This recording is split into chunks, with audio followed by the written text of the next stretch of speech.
पाठ 6 अपनी सहायता स्वयं करो। किसी गांव के पास एक जंगल था।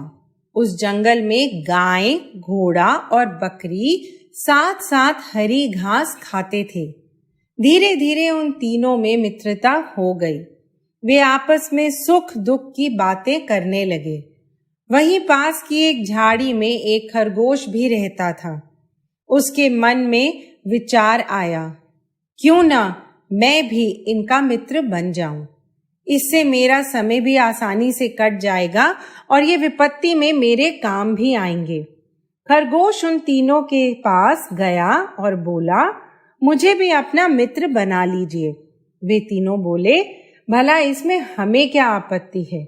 आओ तुम भी हमारे साथ हरी हरी घास खाओ और बातें करो। अब वे चारों मिलकर घास खाने लगे। खरगोश उनके साथ उछलता कूदता और प्रसन्न रहता। एक दिन खरगोश वृक्ष के नीचे बैठकर आराम कर रहा था। अचानक उसे शिकारी कुत्तों के जोर जोर से भौंकने की आवाज सुनाई दी।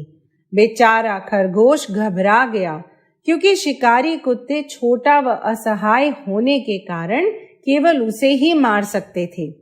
खरगोश सहायता के लिए बकरी के पास गया और बोला, बहन, शिकारी कुत्तों से मेरी रक्षा करो।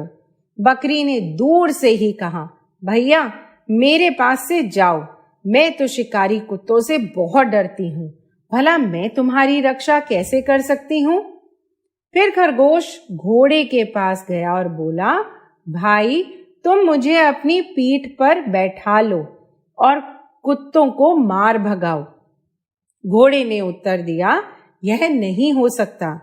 तुम मेरी पीठ पर कैसे चढ़ सकते हो। गाय से कहो, वही तुम्हारी सहायता करेगी। आखिर में खरगोश गाय के पास गया और बोला, गाय बहन, क्या तुम मेरी सहायता कर सकती हो। शिकारी कुत्ते समीप आते जा रहे हैं। तुम्हारे पास तो बड़े बड़े सींग हैं। गाय ने उत्तर दिया, मेरा बछड़ा मेरी बाट देख रहा होगा।